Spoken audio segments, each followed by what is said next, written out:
Tonight, I will tell you a story that begins with pride, tradition, and centuries of reputation, and ends with collapse, humiliation, and the actions of a single man.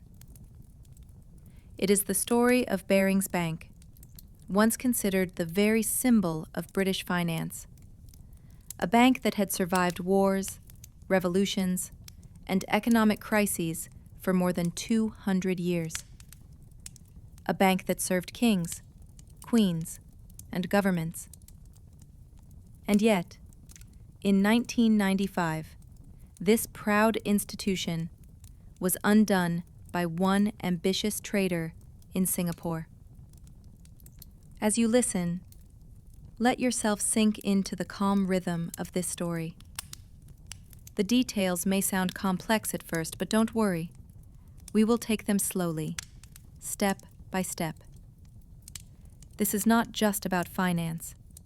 It is about human ambition, trust, and the fragility of institutions that seem eternal, until they are not. Barings was not just any bank. It was founded in 1762 in London by Francis Baring. For over 2 centuries, it grew alongside the British Empire. It financed trade with America and India. It supported governments during the Napoleonic Wars.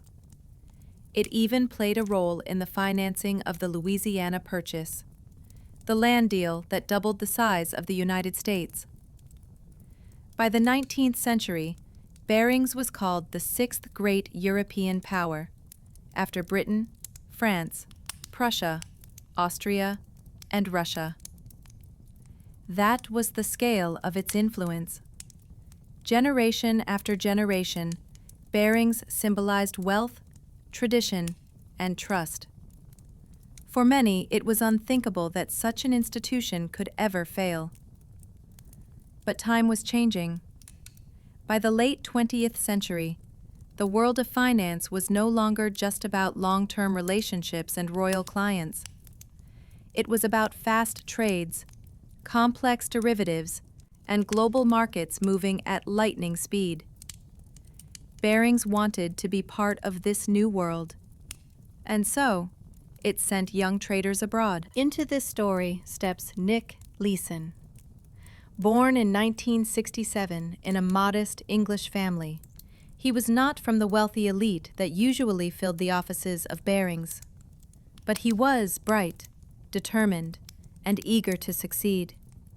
He began his career in finance in the back offices of banks, the places where trades are settled and recorded. Not glamorous work, but essential. In 1989, he joined Barings and soon impressed his bosses with his energy and skill. By the early 1990s, the bank gave him an extraordinary opportunity. He was sent to Singapore, to the Singapore International Monetary Exchange, or SIMEX. There, Barings saw a chance to profit from the growing Asian markets. Leeson's job was supposed to be simple: carry out arbitrage trades, buying in one market and selling in another, profiting from tiny price differences. Safe, low risk, but potentially profitable when done on a large scale. But in Singapore, Leeson was given unusual power. He was not only the head trader, but also the head of settlement. That meant he could place trades and also control how they were recorded. This lack of oversight would prove fatal. At first, Leeson seemed brilliant. He made money for Barings. His trades looked clever, exploiting tiny gaps between Singapore and Osaka futures markets. But trading is never risk-free. Losses came, and instead of admitting them, Leeson created a special account, an error account, number 88,888. At first, it was meant to hide small mistakes, but soon it became the place where he buried massive losses. When a trade went badly, he moved it into the secret account, From London, it looked like Barings Singapore was consistently profitable. Leeson was praised, promoted, and trusted. But behind the curtain, the losses were piling up. And to cover them, Leeson gambled even more. He took huge positions, betting that the markets would move in his favor. It was a dangerous spiral. Every loss created the need for an even bigger gamble to cover it. By the end of 1994, the hidden losses were already hundreds of millions of dollars. And yet, no alarm rang in London. The prestige of Barings blinded its leaders. They trusted too much, asked too few questions, and failed to separate oversight from trading. In January 1995, fate intervened. A powerful earthquake struck the Japanese city of Kobe. The shock waves rippled not only through buildings, but through financial markets. Leeson had bet heavily that the Japanese stock market would remain stable. Instead, it crashed. The losses in his secret account exploded, from hundreds of millions to over $1 billion. For weeks he tried to recover, doubling down on risky trades. But the spiral was unstoppable. By February, the truth could no longer be hidden. Barings Bank, with assets of billions, was insolvent.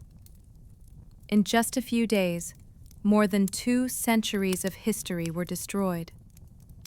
The proud old bank, which had financed kings and nations, collapsed under the weight of one man's unchecked bets. The collapse was a global shock. Barings Bank, the Queen's banker, the oldest merchant bank in Britain, was sold to the Dutch bank ING for the symbolic price of just £1. Thousands of employees, who had nothing to do with Leeson's trades, lost their jobs. In Singapore, Leeson fled, but he was soon caught in Germany and extradited. He was sentenced to prison, where he spent more than 6 years. While in jail, he was diagnosed with cancer, which he survived. He later wrote a book about his story titled Rogue Trader, which even became a film. But the damage to Barings was permanent. The bank's name, once synonymous with power and stability, became a cautionary tale. For regulators, the collapse was a lesson in risk management. No bank would again allow one person to control both trading and settlement. New systems of oversight, separation of duties, and internal controls became standard. The fall of Barings is more than just a financial scandal.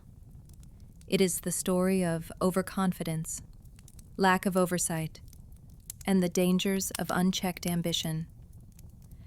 It is also the story of how fragile trust can be, how centuries of reputation can crumble in a matter of weeks. For you listening tonight, it may also serve as a reminder that even institutions which seem eternal, like Barings, are still built by people. People who make mistakes, people who take risks, and sometimes people who hide the truth. And as you reflect on this story, let your mind rest. The events are long past. The lessons have been learned. And you are safe here, listening, as the tale gently fades away. Good night, and sleep well.